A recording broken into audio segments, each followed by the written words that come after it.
Buenas tardes, bienvenidos a Crónicas de la Guerra Fría, el programa donde analizaremos los conflictos históricos que marcaron nuestro presente.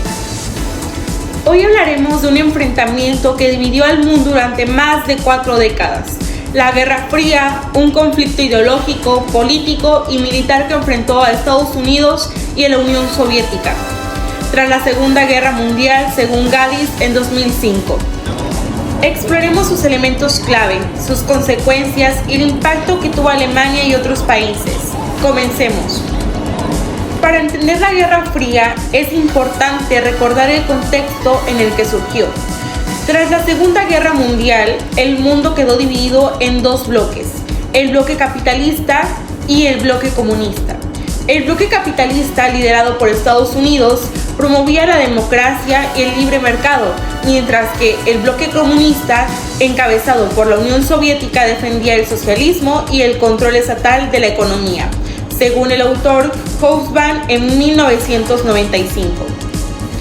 Esta rivalidad llevó a la creación de OTAN en 1949 y del Pacto de Varsovia en 1955, 2 alianzas militares que defendieron el enfrentamiento global, según Kennedy en 2013.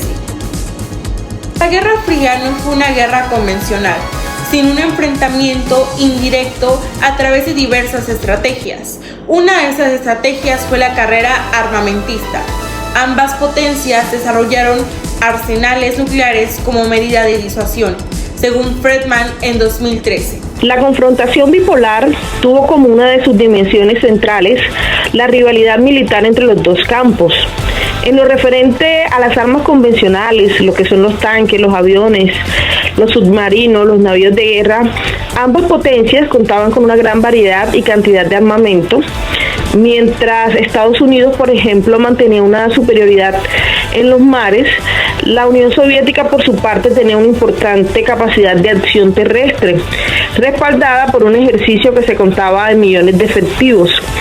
En cuanto a la aviación, existía, digámoslo así, una paridad entre los 2 campos.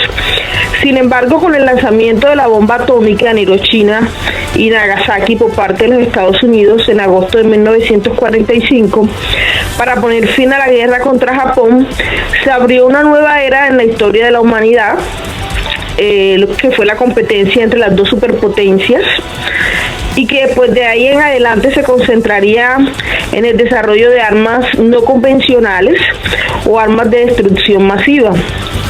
Se trata de armas extremadamente poderosas y eficientes que proporcionan una ventaja inigualable en el campo de batalla, dada su capacidad de destrucción. Su fabricación requiere de altos niveles de desarrollo científico y tecnológico y de enormes inversiones financieras. Gracias a un intensivo programa de investigación y a las labores de espionaje, la Unión Soviética pudo desarrollar su propia bomba atómica en septiembre de 1949.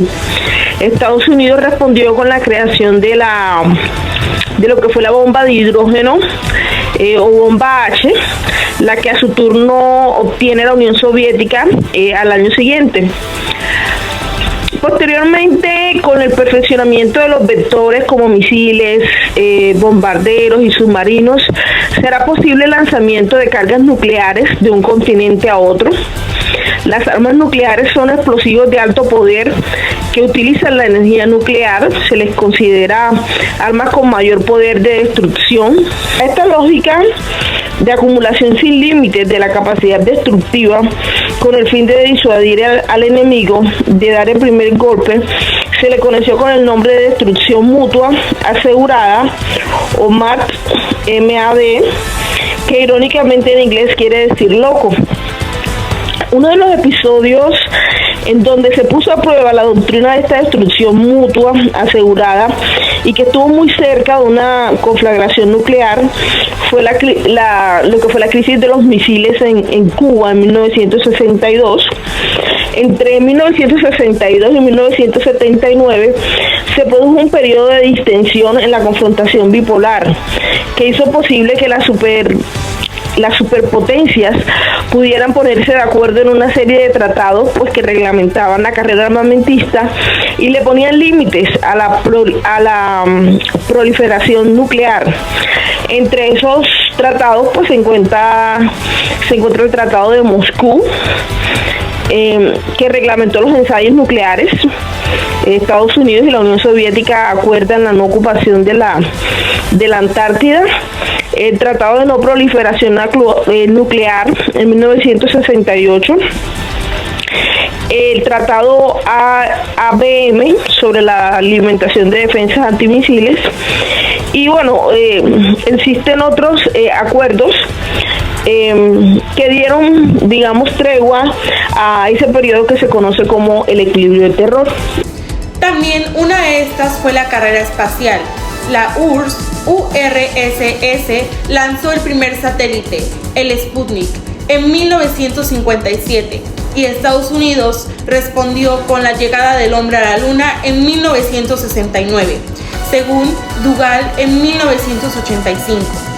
Otra de esas estrategias fue la guerra indirecta, la guerra de Corea en 1950 a 1953 y la guerra de Vietnam de 1955 a 1975. Fueron conflictos donde ambas potencias intervinieron sin enfrentarse directamente, según Wested en 2007.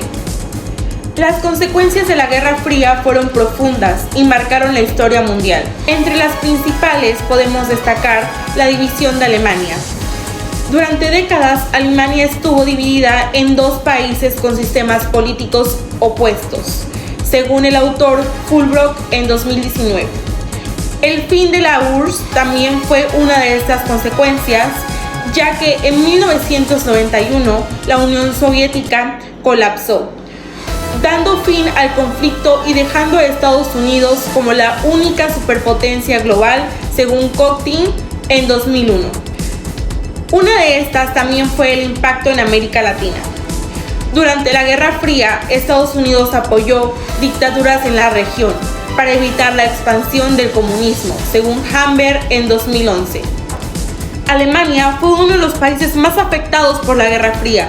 Tras la Segunda Guerra Mundial quedó dividida en dos, en República Federal de Alemania, RFA, bajo la influencia de Estados Unidos con una economía capitalista, mientras que República Democrática Alemana, RDA, fue controlada por la URSS con un sistema socialista autoritario, según Taylor en 2007. El muro de Berlín, construido en 1961, simbolizó la separación del mundo en dos ideologías. Su caída en 1989 marcó el fin de la Guerra Fría, según Subok en 2007. Otros países también fueron clave en este conflicto. Corea. Corea sigue dividida en dos naciones con sistemas políticos opuestos, según Cummings en 2010. Otro país es Vietnam. Tras la guerra, se convirtió en un país comunista, según Karnow en 1997. Cuba, otro de estos países, se alineó con la URSS, provocando la crisis de los misiles en 1962, según Fursenko y Naftali en 1997.